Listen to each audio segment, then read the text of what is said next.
Hello दोस्तों।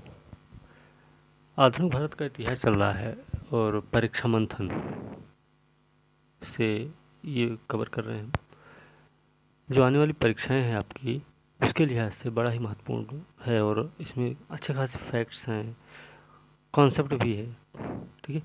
फिलहाल पूरी किताब पढ़ेंगे तो थोड़ा लंबा टाइम लग जाएगा, लेकिन कोशिश करेंगे कि जो मुख्य मुख्य पॉइंट्स हैं ना, उनको हम देख लेते हैं। तो अभी तक आप लोगों ने क्या देखा है? अभी तक आप लोगों ने देखा है कि हमने प्लासी देख लिए 1757 में, बक्सर भी देख लिए हैं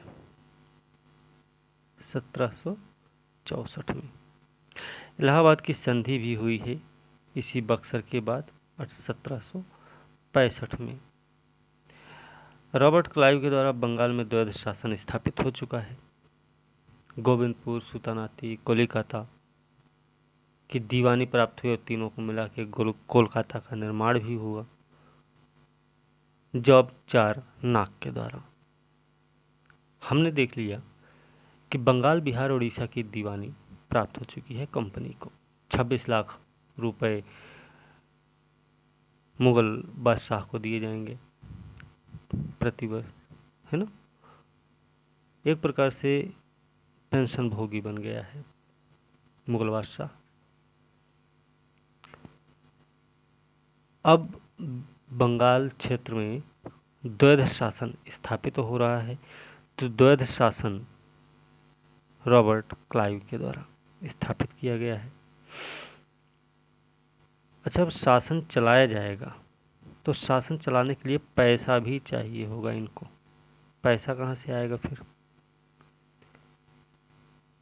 पैसा कोई फैक्ट्री तो है नहीं, कोई ट्रांसपोर्ट का सिस्टम है नहीं कि सड़क पे टोल टैक्स वसूला जा रहा हो या और भी कोई टैक्स वैक्स वसूले जा रहे हो। सिंपल सा है भैया, भू राजस्व वसूलना है। कुछ बंदोबस्त किए जाएंगे अब इसके लिए। तो बंदोबस्त जो होंगे वो तो होंगे ही, लेकिन इससे पहले हमको ये भी ध्यान रखना होगा कि 1772 में आता है, वॉरेन हेस्टिंग्स नाम है इसका, जो द्वैध शासन को समाप्त कर देता है और भू राजस्व वसूलना शुरू करता है। कौन है? वॉरेन हेस्टिंग्स है। ये बंगाल का पहला गवर्नर जनरल भी बनेगा। ये जो है वॉरेन हेस्टिंग्स पंचवर्षीय बंदोबस्त लागू करता है 1772 में, जो कि 1777 तक ये चलता ही रहता है। उसके बाद 1777 में क्या किया जाता है? इस पंचवर्षीय बंदोबस्त को भी समाप्त करके 1 वर्षीय बंदोबस्त किया जाता है इसी के द्वारा। ठीक है। 1 साल के लिए बंदोबस्त निर्धारित हो जाता है कि इतना भैया वसूला जाएगा हर साल। ठीक है। और ये चलता है कब तक? 1789, 89, 69 में अंतर नहीं समझ पाते, 1789 ध्यान रखना। इसलिए 1789-90 तक प्रतिवर्ष वाला सिस्टम चलने लगता है, 1 वर्षीय बंदोबस्त जिसको बोलते हैं। समय आता है लॉर्ड कॉर्नवालिस का। ठीक है। जो शुरू करता है स्थाई बंदोबस्त की 1793 में। स्थाई का नाम, स्थाई है तो स्थाई है ही। ठीक है। इसे हम जमींदारी व्यवस्था कहते हैं, इस्तमरारी भी कहते हैं, सूर्यास्त कानून भी बोला जाता है इसको। नाम याद रखना, अलग अलग नाम है इसका। स्थाई बंदोबस्त का जनक है लॉर्ड कॉर्नवालिस। 1790 में इसने एक शुरुआत की थी 10 वर्षीय बंदोबस्त के रूप में। ठीक है। याद रखना, 10 वर्षीय बंदोबस्त था ये। जैसे 10 साला सिस्टम था मुगलों के समय में, अकबर के समय में खास करके। अब क्या हुआ कि अस्थाई बंदोबस्त व्यवस्था का पूर्वगामी है 10 वर्षीय बंदोबस्त। ठीक है, क्योंकि इसी को समाप्त करके 1793 में शुरू किया जाएगा स्थायी बंदोबस्त, निदेशक मंडल की अनुमति मिलने के बाद। स्थायी बंदोबस्त है ना, तो भैया जमींदारों को भूमि का स्वामी मान लिया जाता है। मतलब जमींदार कर देने के लिए उत्तरदायी होगा, तो वसूलेगा भी। आप लोगों ने पढ़ा भी होगा, किसमें तय कर दिया गया कि 1/11 भाग जमींदार अपने पास रखेगा, 10/11 भाग कंपनी को देगा। लेकिन एक चीज और ध्यान रखना, कितना वसूला जाएगा ये निर्धारित नहीं किया गया था। इसमें कितना देना है ये निर्धारित हो गया था, कितना अपने पास जमा करना ये निर्धारित था, लेकिन कितना वसूलना है ये निर्धारित नहीं था। तो जाहिर सी बात है व्यवस्था गड़बड़ाएगी जरूर, है ना। कितने खेतीहर भूमिहीन बन जाते हैं, कितने किसान आत्महत्या भी करते हैं, गांव छोड़कर भागते भी हैं, और जमींदारों का आपस में ही साठगांठ चलता रहता था। एक सूर्यास्त कानून, हमने शब्द का नाम लिया था। सूर्यास्त कानून का मतलब है कि एक निश्चित तारीख थी, एक निश्चित समय था कि उस तारीख को सूर्यास्त से पहले अगर आपने अपना मालगुजारी या भू राजस्व अपना जमा नहीं किया है तो आपकी ज़मींदारी नीलाम हो जाएगी। और नीलाम होगी तो खरीदेगा कौन? वही उसी ज़मींदार का कोई व्यक्ति होगा जो खरीद लेगा, फिर से वो ज़मींदार के ही पास ज़मीन पहुंच जाएगी घूम के।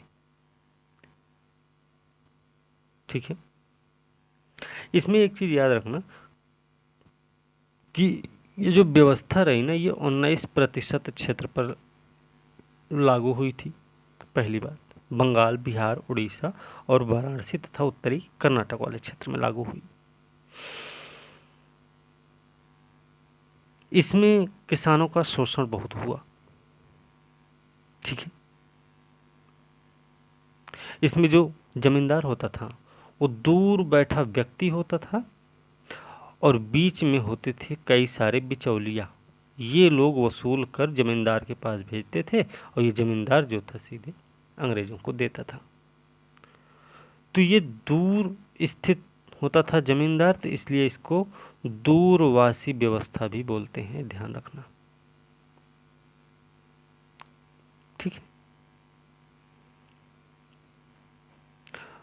दूसरा आता है रैयतवाड़ी। रैयत का मतलब होता है ना, किसानों से सीधा सीधा बंदोबस्त किया जा रहा है, रैयतों से सीधे संपर्क होगा, रैयतों से वसूल हो जाएगा। और खास करके दक्षिण भारत में हुआ है। क्यों हुआ है? क्योंकि वहाँ पर जमींदारी व्यवस्था नहीं थी, तो सीधे सीधे किसानों से वसूला जाएगा। ये थोड़ी सी अच्छी रही। अच्छा, पहले वाले में जो था, ध्यान रखना, कंपनी की इनकम बढ़ी थी, थोड़ी कमाई तो हुई ही है भाई। कहाँ 1 रुपया कमाते थे तो 1 रुपया 25 पैसा कमाने लग गए, लेकिन फ़ायदा नहीं हुआ था। ये बात ध्यान में रखना है, ये फैक्ट है। कमाई बढ़ गई थी उनकी, लेकिन बेनिफिट नहीं था। ठीक है। अच्छा, रैयत में क्या हुआ कि इसमें सीधे किसानों से संबंध स्थापित किया गया। इस व्यवस्था के जो जनक रहे ना, कर्नल रीड और थॉमस मुनरो रहा है, ये 2 लोग रहे हैं। इसका मुख्य उद्देश्य ये था कि सरकारी आय में वृद्धि हो और किसानों को भी फायदा मिले, उनका शोषण ना होने पाए। 1792 में कर्नल रीड और थॉमस मुनरो ने इस व्यवस्था को शुरू किया। दक्षिण भारत में 12 महल जिला में शुरू किया गया। 1820 में फिर ये मद्रास में भी लागू हुई। ठीक है, 1825 में व्यवस्था जो है बम्बई प्रांत में भी लागू हो गई। और ये व्यवस्था अब चलेगी कहाँ कहाँ, ये ध्यान रखना। इसका क्षेत्र है मद्रास, बम्बई, पूर्वी बंगाल, आसाम और कुर्ग क्षेत्र। कुर्ग मतलब कर्नाटक में 51% क्षेत्र पर लागू हुई थी। ये भी बात हमको ध्यान में रखना है। इसमें क्या हुआ कि कुल उपज का निर्धारित किया गया 1/2 भाग देना होगा।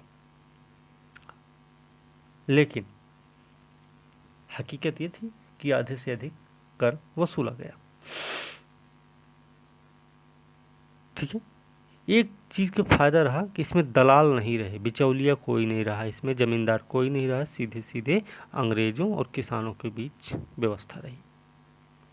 थोड़ा सा ठीक रहा। 30 साल तक, लगभग 30 साल की व्यवस्था रखी गई कि 30 साल के बाद भूमि का सर्वेक्षण होगा, उसका पुनर्मूल्यांकन किया जाएगा, फिर उसके बाद निर्धारित होगा। एक तीसरी व्यवस्था आती है, नाम है महालवाड़ी। तो महालवाड़ी क्या है भाई? महाल का मतलब होता है गांव, ध्यान रखना, महाल का मतलब होता है गांव। तो ये व्यवस्था सीधी सी बात है भैया, गांव स्तर पर निर्धारित होगी। गांव में कोई एक व्यक्ति कर दिया जाएगा नियुक्त, और वही हो जाएगा, उसका जिम्मेदार बन जाएगा। ठीक है। इसके जनक रहे हॉल्ट मैकेंजी। हॉल्ट मैकेंजी इसका जनक है, याद रखना, हॉल्ट मैकेंजी इसका जनक है। ये 1822 में व्यवस्था शुरू हुई है कानूनी रूप से। प्रत्येक गांव के उपज के मूल्य का 50%, मतलब 1/2 यहाँ भी निर्धारित हुआ। किसानों को भूमि का स्वामी माना गया। इसमें भूमि बेचने गिरवी रखने का अधिकार किसानों को दे दिया गया। इसमें पहली बार मानचित्र और रजिस्टर का प्रयोग किया गया है। किसमें? महालवाड़ी में। ये व्यवस्था खास करके तत्कालीन जो यूनाइटेड प्रोविंस था, सेंट्रल प्रोविंस था और पंजाब, इन सब में लागू हुआ। और ये व्यवस्था लागू हुई थी 30% क्षेत्र पे। ध्यान रखना, 30% क्षेत्र पर लागू हुई थी। ठीक है। ये तो रही आपकी भू राजस्व व्यवस्था, जो कि 3 प्रकार से है। तो महालवाड़ी 1822 में शुरू हुई, 30% क्षेत्र पर रही, संयुक्त प्रांत, मध्य प्रांत और पंजाब में लागू हुई। अब इसके साथ हम चलेंगे अंग्रेजों की न्याय व्यवस्था, न्यायिक सुधार से संबंधित कुछ बातें देख लेंगे। देखिए, न्याय व्यवस्था जो है ना, इसमें वॉरेन हेस्टिंग्स हैं, लॉर्ड हेस्टिंग्स हैं और एक विलियम बेंटिक है, इन सब का नाम लिया जा सकता है। ठीक है। तो इसमें हम अंग्रेजों की न्याय व्यवस्था के बारे में अगर देखेंगे ना, तो आधुनिक न्याय व्यवस्था का जनक कहा जाता है वॉरेन हेस्टिंग्स को, जिसने प्रत्येक जिले में एक दीवानी न्यायालय और एक फौजदारी न्यायालय की स्थापना की थी। वॉरेन हेस्टिंग्स की बात बता रहे हैं हम। वॉरेन हेस्टिंग्स जो था ना, इसने जिला न्यायाधीश को कलेक्टर के अधीन कर दिया, लेकिन फौजदारी जो न्यायालय था वह एक भारतीय न्यायाधीश के ही अधीन होता था। ध्यान रखना, फौजदारी न्यायालय जो था वो एक भारतीय न्यायाधीश के अधीन था। ठीक है। सदर निजामत न्यायालय भी होता था, एक सदर दीवानी न्यायालय भी होता था, और ये दोनों गवर्नर जनरल के अधीन होते थे। बंगाल का गवर्नर जनरल जो होता था। याद रखना कि सदर दीवानी न्यायालय जो था उसकी अपील लंदन के प्रीवी काउंसिल में होती थी, लेकिन फौजदारी न्यायालय की अंतिम 93 होती थी सदर निजामत। और वॉरेन हेस्टिंग्स के बाद लॉर्ड कॉर्नवालिस ने भी न्याय व्यवस्था में बहुत सारे सुधार किए। 1793 में कॉर्नवालिस संहिता आई। इसमें शक्ति पृथक्करण का सिद्धांत दिया गया। लॉर्ड कॉर्नवालिस कोड क्या है कि शक्ति पृथक्करण के सिद्धांत पर आधारित है। शक्ति पृथक्करण के सिद्धांत पर आधारित है। ठीक है, ध्यान रखना इसका। कॉर्नवालिस ने क्या किया कि जिला कलेक्टर से दीवानी न्यायालय के न्याय अधिकार जो है उसने अलग कर दिए। कॉर्नवालिस ने जिला फौजदारी न्यायालय में यूरोपीय न्यायाधीश नियुक्त कर दिया। 4 प्रांतीय दीवानी न्यायालय इसने बनाए। वो कौन कौन से थे भाई? एक तो कलकत्ता में है, एक ढाका में है, एक मुर्शिदाबाद में है और एक पटना में है। इन चारों के बारे में आपको ध्यान में रखना है, चारों चीजें। ठीक है। कॉर्नवालिस ने जिला फौजदारी न्यायालय के ऊपर एक सर्किट कोर्ट भी बनाया। ध्यान रखना, सर्किट कोर्ट नाम है इसका, ठीक है, ध्यान रखना, दौरा न्यायालय बोलते हैं इसको। और एक ऐसा था, अस्थायी था, अस्थायी भी था, ये भी हमको ध्यान में रखना है। इसके बाद एक नाम आता है लॉर्ड हेस्टिंग्स का। लॉर्ड हेस्टिंग्स जो है ना, इसने निचले स्तर के न्यायिक पदों का भारतीयकरण शुरू कर दिया। कौन? लॉर्ड हेस्टिंग्स, है ना। तृतीय आंग्ल मराठा युद्ध याद कर लीजिए आप लोग। इसमें कहा गया इस संदर्भ में कि यदि क्षेत्रीय स्तर पर न्याय व्यवस्था उपलब्ध कराना है तो क्षेत्रीय स्तर पर भारतीयों को न्यायिक पदों में नियुक्ति दी जाए, ऐसा इसमें कहा गया इस वाली व्यवस्था में। उसके बाद आता है विलियम बेंटिक। विलियम बेंटिक के बारे में आपको पता होगा कि 1829 का सती निषेध अधिनियम लाया गया राजा राम मोहन राय के सहयोग से, 1829, है ना। तो लॉर्ड विलियम बेंटिक के समय में बहुत सारे सुधार हुए, न्याय व्यवस्था का केंद्रीकरण भी किया गया। इसके समय में 1833 का अधिनियम लाया गया।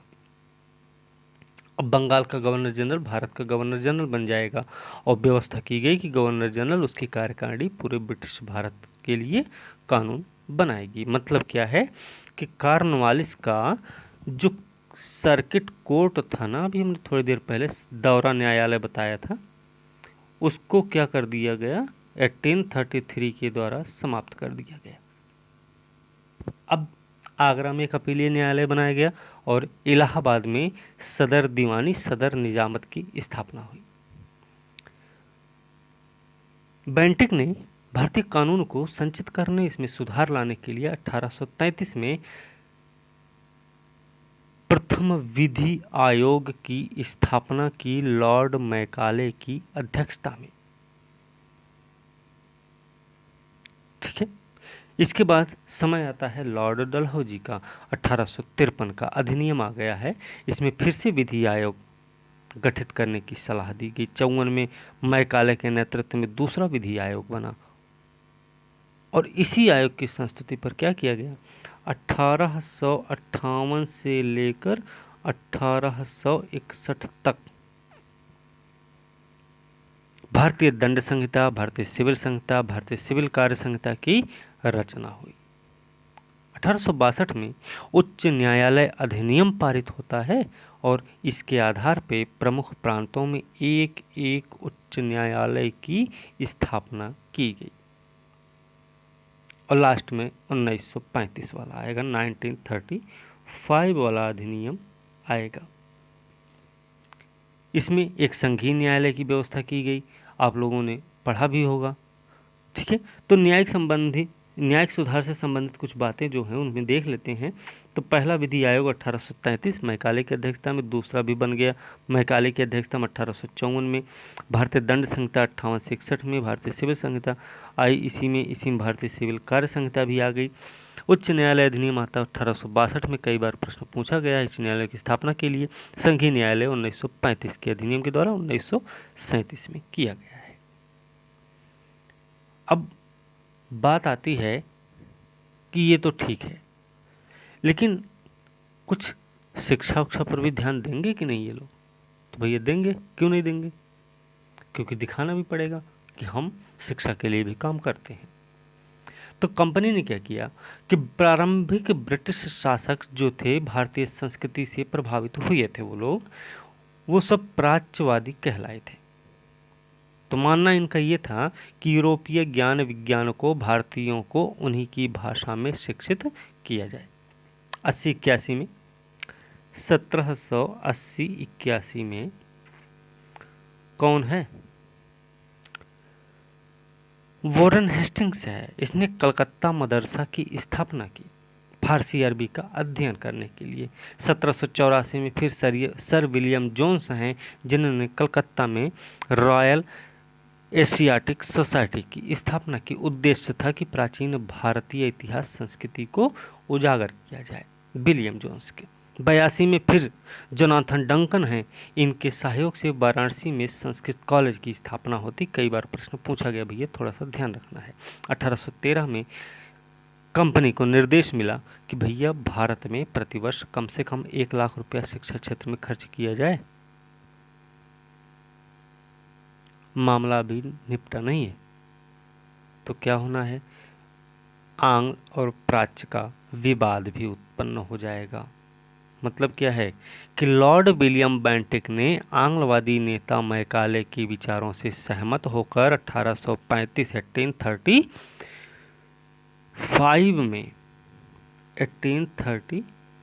में क्या करता है ये कि पहली बार सरकारी शिक्षा नीति की घोषणा की, जिसमें कहा गया कि शिक्षा का माध्यम होगा अंग्रेजी। मैकाले की सहमति रही है, मैकाले का विचार रहा है इसमें।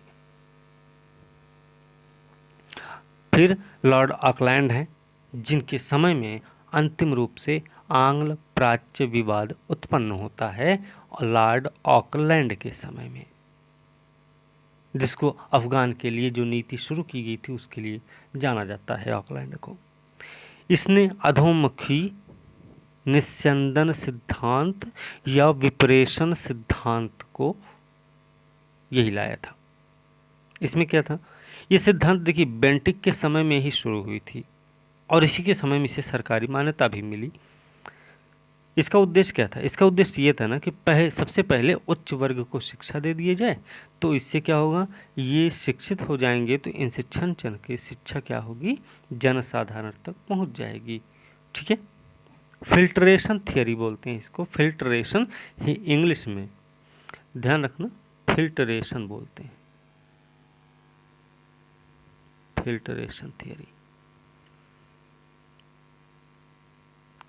एक हम इसमें देखते हैं शिक्षा के लिए वुड्स डिस्पैच, वुड्स डिस्पैच देखते हैं।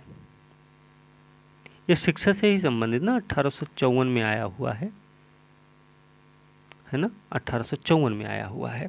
ब्रिटिश संसद में भारत की शिक्षा की प्रगति की जांच के लिए 1853 में बोर्ड ऑफ कंट्रोल के अध्यक्ष हैं चार्ल्स वुड।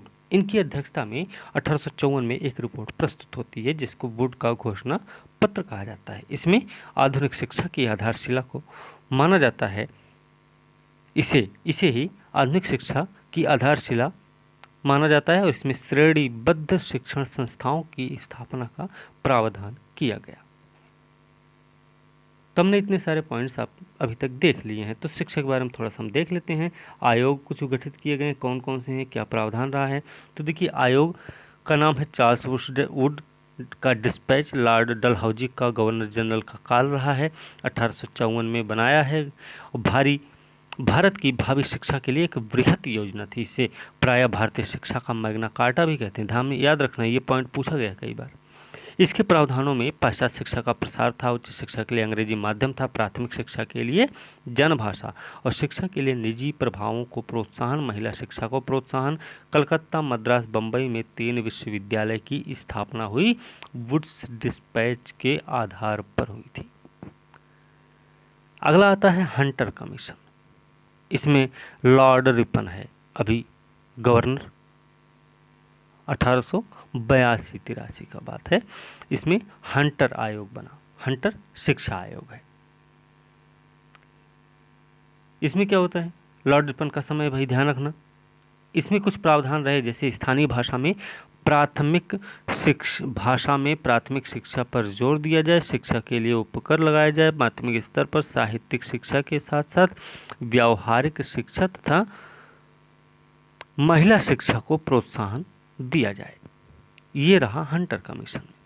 फिर आता है शिक्षा नीति प्रस्ताव 1913 में। निरक्षरता समाप्त करने की नीति थी। निःशुल्क प्राथमिक शिक्षा की व्यवस्था हुई।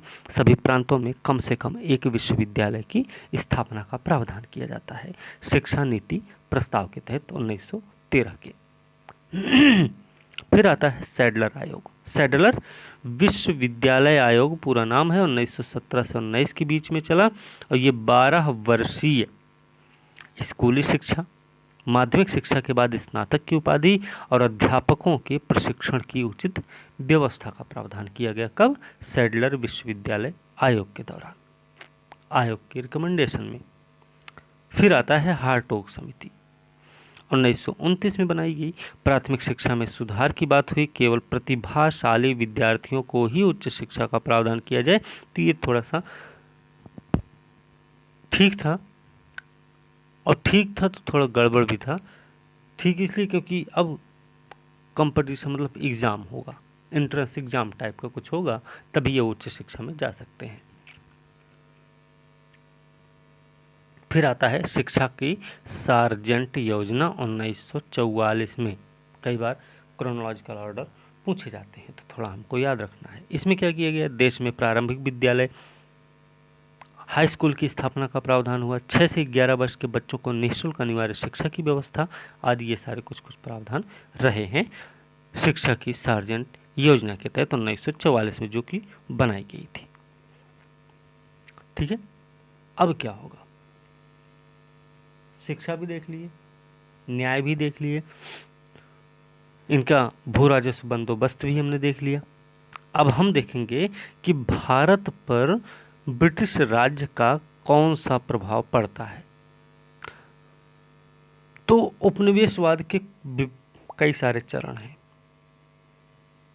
उन्होंने अपना उपनिवेश शुरुआत में उस व्यापार ही करने के लिए यहाँ आए भी थे।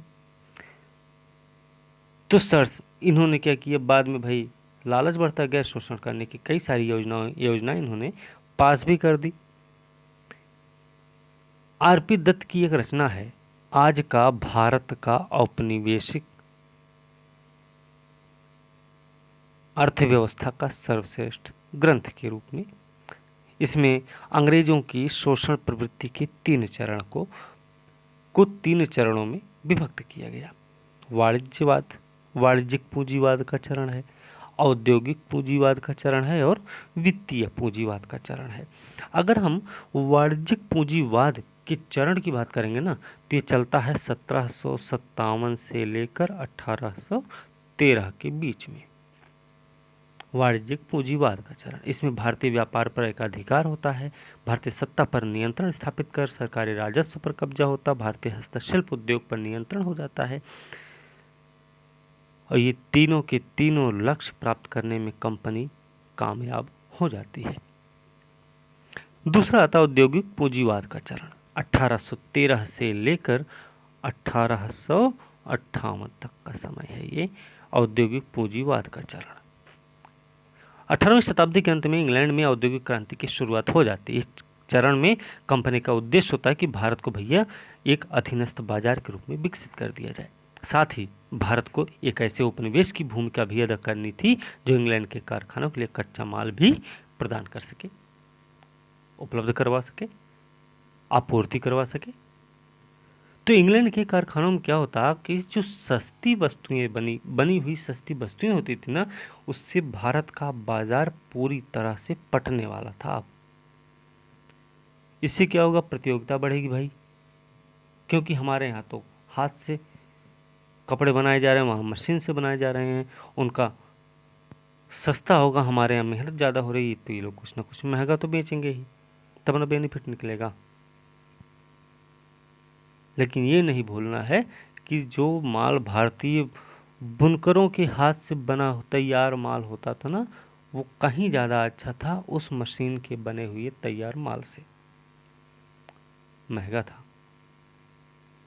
आखिरकार भारत का बाजार जो है उनके तैयार माल से पट गया। 13 के अधिनियम में कंपनी का व्यापारिक एकाधिकार भारत से समाप्त हो गया। आप पढ़ेंगे चीन और चाय का व्यापार पर एकाधिकार बना रहा, बाकी सारे एकाधिकार समाप्त हो जाते। तो भैया सब लोग आएंगे व्यापार करने, है ना। तीसरा चरण आएगा, नाम है उसका वित्तीय पूंजीवाद का चरण। 1858 से शुरू होता है, चलता है 1947 तक। भैया लंबा समय है इसका। तो 58 मतलब 42 साल इधर, 47 साल उधर। 47 और 42 कितना हो जाएगा? 7 2 9 4 4 8, 89 साल चलेगा, लगभग 90 साल। इस समय अत्यधिक पूंजी इंग्लैंड में जमा हो गई है, ठीक है। औद्योगिक औद्योगिकरण अधिक औद्योगिकरण मतलब क्या हो गया कि यहाँ पे मजदूरों की सौदेबाजी क्षमता में वृद्धि हो जाती है, उद्योगपतियों के मुनाफे पर भी प्रभाव पड़ेगा। ऐसा समय था ये कि जब मार्क्स और एंजल्स, याद रखना मार्क्स और एंजल्स का नाम जरूर याद रखना है। ये दोनों लोग कौन भाई? थिंकर हैं, विचारक हैं ये लोग। इनका द कम्युनिस्ट मैनिफेस्टो अंग्रेजी भाषा में प्रकाशित हुआ है। इन्होंने कुछ बोला भी होगा। क्या बोला कि अंग्रेजों ने पूंजी निवेश करने का निश्चय भारत में कर ही लिया है, भारत पर इनको पकड़ अपनी मजबूत बनानी है तो करना क्या होगा, सार्वजनिक ऋण की जरूरत पड़ेगी। अंग्रेजों की सबसे ज़्यादा पूंजी रेलवे में लगी। उद्देश्य था कि देखो, रेलवे लाइन बिछाई इन्होंने, इसलिए नहीं बिछाई थी कि भारत की प्रगति हो, भारत के लोग इधर से उधर जाएं, घूमें फिरें, समुद्र तट पे जाएं, वहाँ खड़े होकर सेल्फी ले लें। ऐसा कुछ नहीं था इनका। ये सिर्फ ये चाहते थे कि सेल्फी लें या ना लें, लेकिन हमारा जो सामान है ना, हमारी जो सुरक्षा है, हमारा जो आर्थिक लाभ है, वो जरूर होना चाहिए। इन सब का प्रभाव क्या होगा कि भारत के उद्योग धंधे अब समाप्त होंगे, उनका विनाश होगा, लोगों का जुड़ाव खत्म होगा एक दूसरे से, अकाल महामारी जैसी स्थिति उत्पन्न होने लगेगी भाई।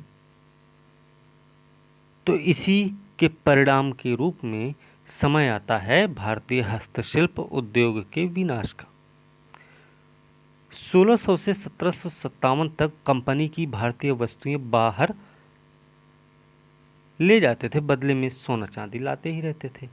पहले ऐसे होता था कि सोना चांदी देते थे तब हमारा सामान लेकर जाते थे भारत से बाहर। ऐसे तो इंग्लैंड खाली भी हो जाता, लेकिन वो लोग समय से पहले जाग गए। जागने का मतलब हुआ कि बुलियन सिस्टम शुरू हुआ उनके यहाँ का। बुलियन व्यवस्था शुरू होने का मतलब ये था कि भैया तुम यहीं से पैसा कमाओ, यहीं का पैसा यहीं पर इन्वेस्ट करो, सोना चांदी नहीं जाना अब इंग्लैंड से। तो क्या होगा, भारतीय वस्तुओं के अधिक से घबराकर ब्रिटिश सरकार ने कानून कुछ बना दिए कि इंग्लैंड में भारतीय वस्तुओं की बिक्री कम कर दी जाए भाई। एक है रॉबिन्सन क्रूसो, इन्होंने एक उपन्यास लिखा। रॉबिन्सन क्रूसो एक उपन्यास है, इसके लेखक हैं डेफो। इन्होंने शिकायत भी की कि भारतीय कपड़े हमारे घरों में सोने के कमरों में प्रवेश कर गया है। मतलब साफ था कि कंपनी के कार्यकर्ता ने भारतीय बुनकरों पर दबाव डालकर कम मूल्य पर कपड़ा तैयार करने के लिए बाध्य कर दिया। दबाव को प्रभावशाली बनाने के लिए कंपनी के कार्यकर्ता बुनकरों को पेशगी रुपए देने की प्रथा शुरू कर दी। पेशगी देने लग गए, भैया ले लो पहले अरे ले लो पैसा ले लो, बाद में देते रहना। तो इस तरह की पेशगी होती है ये, कि अग्रिम भुगतान कर देते थे ये लोग। शर्त भी होती थी, शर्तनामा भी लिखवा लेते थे कि वो कहीं और किसी को देंगे भी नहीं, वो सिर्फ हमें देंगे, और हम जब खरीदेंगे तब न देंगे, जब हमें चाहिए ही नहीं होगा तो देंगे का है। इस व्यवस्था को बोलते थे ददनी प्रथा। ददनी प्रथा याद रखना, ददनी प्रथा क्या थी, ये प्रश्न कई बार पूछा गया है। पेशगी मिलती थी ना लोगों को, अग्रिम भुगतान दे दिया जाता था ना, उसी को हम ददनी प्रथा बोलते हैं। ठीक है, अब इससे नुकसान ये हो जाएगा हमारा कि व्यवसाय छोड़कर लोग मजदूरी करने पे भरोसा करेंगे, बुनकर लोग जो थे।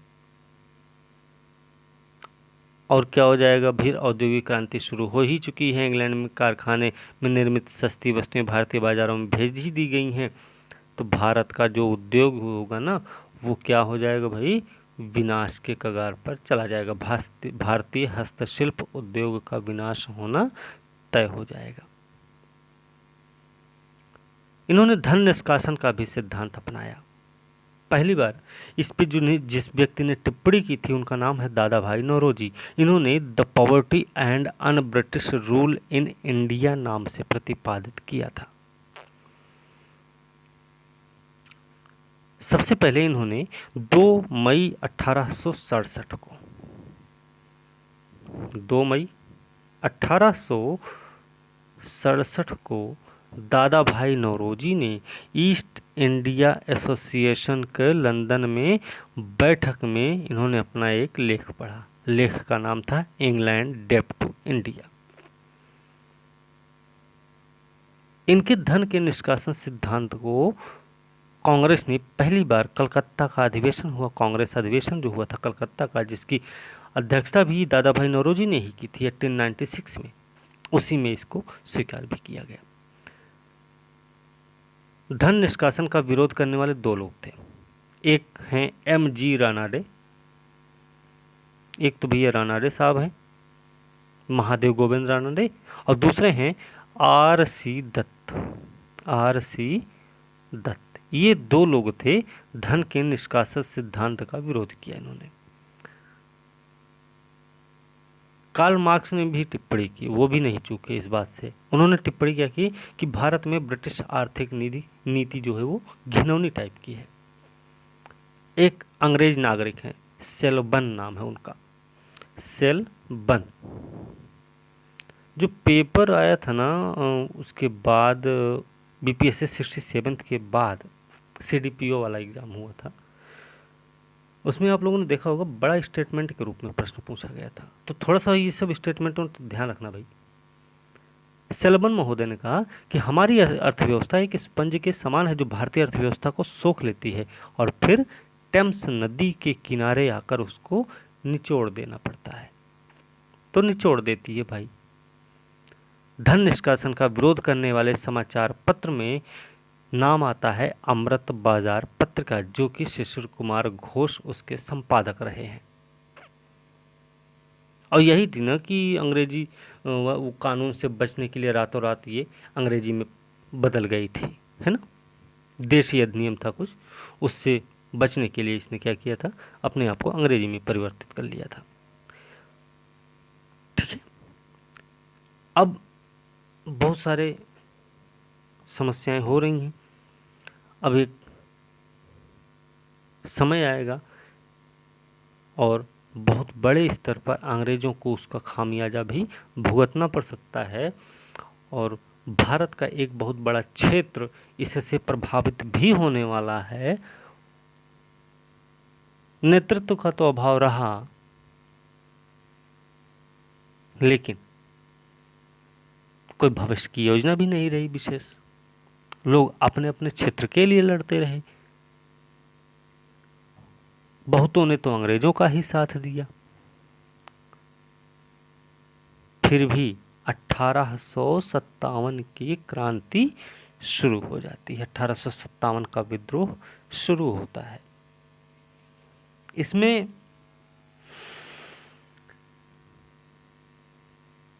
1857 के विद्रोह के समय इंग्लैंड की महारानी विक्टोरिया प्रधानमंत्री था। पारमेस्टन था ब्रिटेन का प्रधानमंत्री और भारत का गवर्नर जनरल रहा उस समय कौन, लॉर्ड कैनिंग। ये 3 पॉइंट हमको ध्यान रखना है। विद्रोह की योजना भारत के बिठूर कानपुर में तैयार हुई, जिसमें नाना साहब थे, अजीमुल्ला खां थे। इसके बाद अजीमुल्ला खां लंदन गए और वहां रह रहे भारतीयों से भी समर्थन प्राप्त किया है। विद्रोह का प्रतीक बना कमल का फूल और रोटी। विद्रोही हरे रंग के झंडे का प्रयोग करने लगे। विद्रोह का स्वरूप कैसा हुआ तो ये भी हमको पता होना चाहिए। ये सैनिक विद्रोह था, मुस्लिम षड्यंत्र, धर्मांधों के ईसाइयों के विरुद्ध विद्रोह, ये सब अंग्रेजों ने बहुत सारे बोले हैं। ब्रिटिश इतिहासकार बहुत कुछ बोल रखे हैं, उनकी बात पे ध्यान नहीं देते इस मामले में, लेकिन हाँ स्टेटमेंट जरूर ध्यान रखना होगा। लेकिन अधिकांश भारतीय इतिहासकार इसे भारत की स्वतंत्रता के लिए लड़ा गया पहला स्वतंत्रता संग्राम या राष्ट्रीय आंदोलन भी मानते हैं। आप आलोचना नहीं, मतलब इस बात से सहमत हैं या स्पष्ट कीजिए, ऐसा कुछ हो सकता है प्रश्न मेंस में मुख्य परीक्षा के लिए, तो आपको बहुत सारे एग्जाम्पल्स देने पड़ेंगे। संथाल विद्रोह का भी एग्जाम्पल देना पड़ेगा, उससे पहले सन्यासी विद्रोह का भी एग्जाम्पल देना पड़ेगा। ठीक है। फिर भी रहा कुछ ऐसा ही, पूर्णतः राष्ट्रीय आंदोलन नहीं था। क्यों नहीं था भाई? क्योंकि राष्ट्रीय भावना से सभी लोग प्रेरित भी नहीं थे, फिर भी यह राष्ट्रीय आंदोलन का पहला चरण था। क्यों? क्योंकि सभी का उद्देश्य भारत से ब्रिटिश शासन को उखाड़ फेंकना था। राष्ट्रीय आंदोलन नहीं है पूरी तरह से, क्योंकि सभी लोग इससे प्रेरित भी नहीं थे, लेकिन राष्ट्रीय आंदोलन का पहला चरण है जरूर ये। क्यों? क्योंकि सभी का उद्देश्य सिर्फ एक था, अंग्रेज भारत से चले जाएं। कारण भी कुछ रहा। तो कारण में देखेंगे तो एक तो तात्कालिक कारण है और एक दीर्घकालिक कारण होता है। ठीक है, फिलहाल हम यहाँ पे आर्थिक, राजनीतिक, सामाजिक ऐसे कुछ कारणों के बारे में देखेंगे। सैनिक कारण रहेगा, ठीक है, फिर तात्कालिक कारण देखेंगे। अब देखिए, जब हम राजनीतिक कारण की बात करेंगे तो मुगल सम्राटों के अधिकारों का ह्रास हो जाता है। डलहौजी ने अवध के शासक वाजिद अली शाह पर कुशासन का आरोप लगाकर अवध को अंग्रेजी राज में मिला भी लिया और अंतिम नवाब थे अवध के वाजिद अली शाह को कलकत्ता निर्वासित कर दिया गया। अच्छा, अवध का विलय जो हुआ था ना, वो किसकी रिपोर्ट के आधार पर हुआ था, ये अगर आप लोग बता पाएँ तो बता दीजिएगा। याद रखना, इस समय ब्रिटिश रेजिडेंट जो रहा है अवध में, वो आउटरम रहा है, ये बात आपको ध्यान रखना है। डलहौजी ने भारतीय नरेशों को पुत्र को गोद लेने का निषेध किया, राज्यों को हड़प लिया इसने। और जैसे इसमें सतारा है, संबलपुर, जैतपुर, बघाट, झांसी, उदयपुर है, और नाना साहब की पेंशन भी बंद हो गई थी। राजनीतिक कारण है। आर्थिक कारण में अंग्रेजों की भू राजस्व नीति रही है, इससे लोग अत्यधिक परेशान हुए भैया, उनका शोषण हुआ। तो अकाल महामारी पैदा हुई, सबसे ज़्यादा संख्या में लोगों की मृत्यु हुई, लोग गांव-गांव छोड़कर निकल गए। सामाजिक और धार्मिक कारण भी रहा है। भारतीयों को बहुत अपमान करते थे लोग, भारतीयों को नस्ली गाली देते थे। अंग्रेज अधिकारी एडवर्ड है, इसके अनुसार कि हमारा भारत में अधिकार करने का उद्देश्य लोगों को ईसाई बनाना था। ये बात एडवर्ड ने महोदय ने बोली भैया, तो ये बात हमको ध्यान रखनी है कि इसने कहा कि भारत में हमको जो शासन करना है ना, उसका सिर्फ एक उद्देश्य है कि यहाँ के लोगों को हमको ईसाई बनाना है। 1850 में लेक्स लॉकी कानून जो था, धार्मिक अयोग्यता संबंधी कानून नाम है, या फिर नाम है लेक्स लॉकी कानून।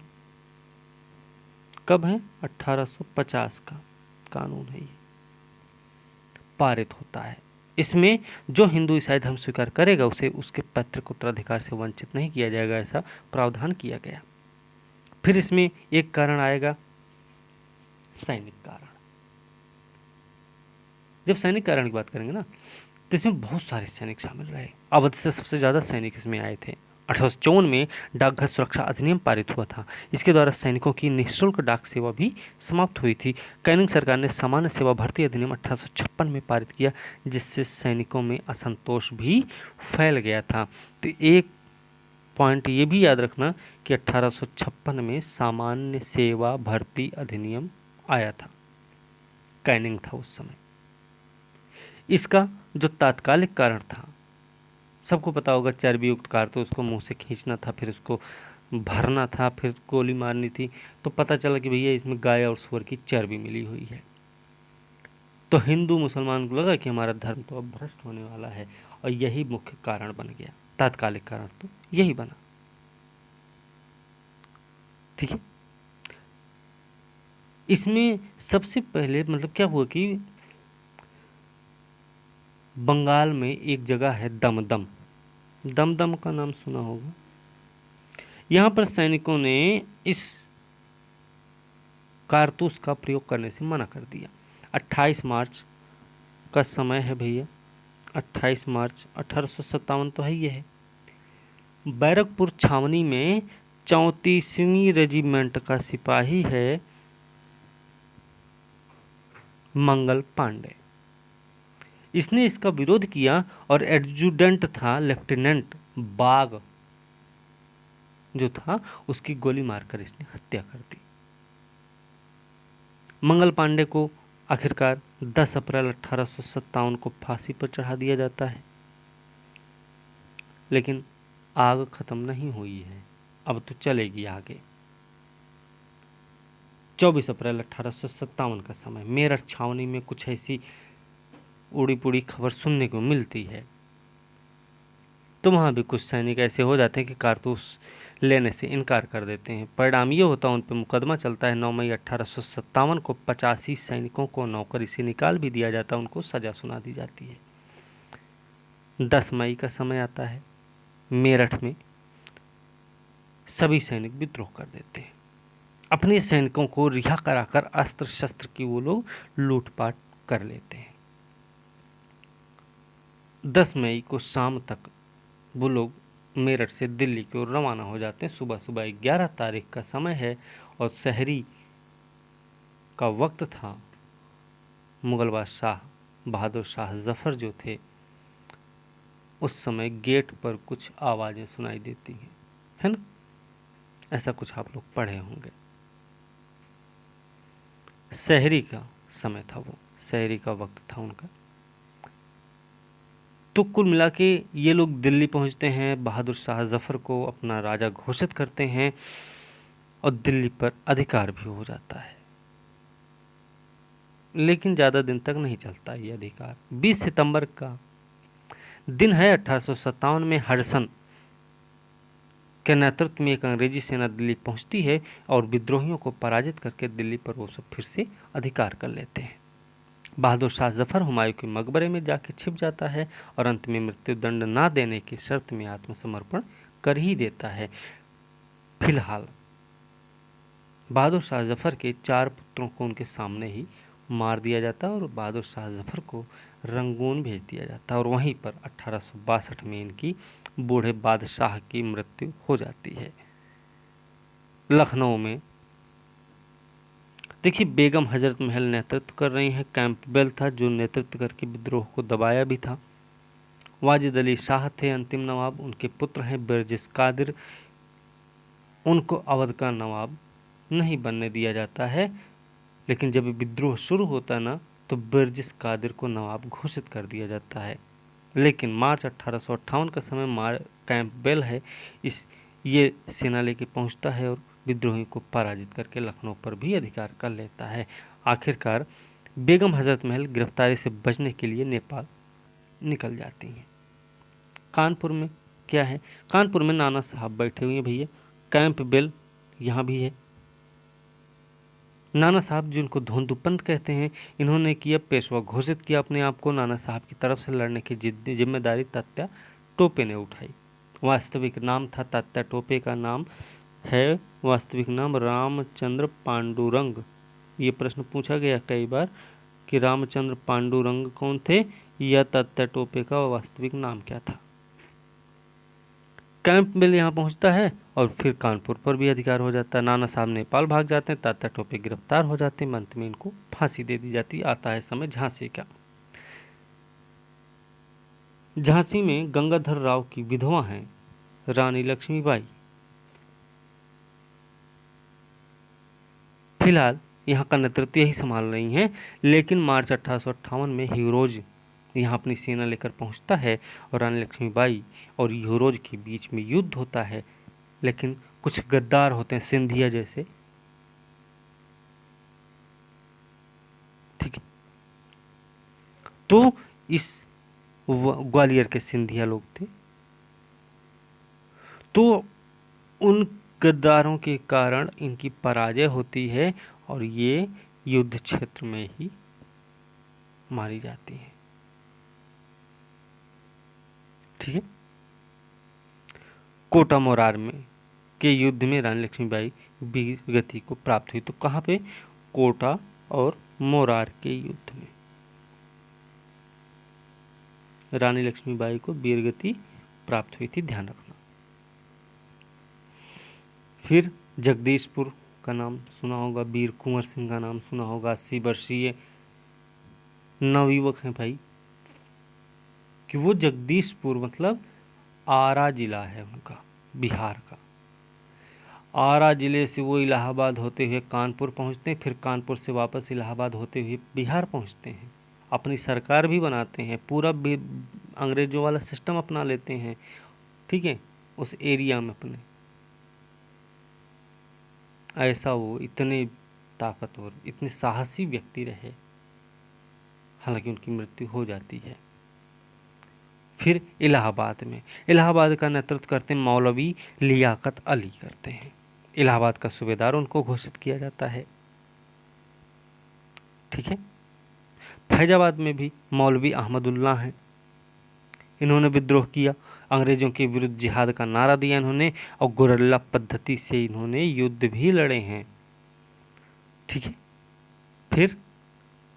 फिर 1857 से संबंधित कुछ महत्वपूर्ण तथ्य हैं, जैसे इसके बारे में हमें थोड़ा ध्यान रखना होगा। जैसे विद्रोह से पहले अजीमुल्ला खां लंदन और तुर्की गए थे। कुस्तुनतुनिया में उनकी मुलाकात ब्रिटिश पत्रकार हैं W.H. रसेल से हुई थी। बेगम हजरत महल के साथ सिकंदरबाग में वीरांगना ऊदा देवी ने भी युद्ध लड़ा था। ऊदा देवी नाम है। 1859 में तात्या टोपे को फांसी की सजा दी गई। 1857 के विद्रोह में झंडा गीत की रचना अजीमुल्ला खां ने की थी।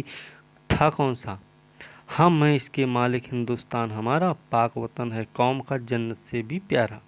ठीक है। तो थोड़ा ये सब भी हमको ध्यान में रखना होगा। अब हम थोड़ा सा देखिए, इसमें कुछ क्षेत्र हैं, उनके नेतृत्व करता है, विद्रोह का दमन किसने किया, वो सब भी हम थोड़ा देख लेते हैं। इसके बाद वीडियो बंद कर देंगे भाई। झांसी की रानी लक्ष्मीबाई हिरोज ने विद्रोह को दबाया। जगदीशपुर में कुंवर सिंह रहे। विलियम टेलर और विंसेंट आयर, दोनों लोगों ने मिलकर विद्रोह को दबा दिया। इलाहाबाद मौलवी लियाकत थे। जनरल नील ने विद्रोह को दबाया। फैजाबाद में मौलवी अहमदुल्ला थे। कैंपबेल आया के युद्ध को दबा दिया। विद्रोह को बरेली में खान बहादुर खान थे। कैंपबेल ने यहाँ नेतृत्व संभाला था। गोरखपुर में गजाधर सिंह और निजाम मोहम्मद थे।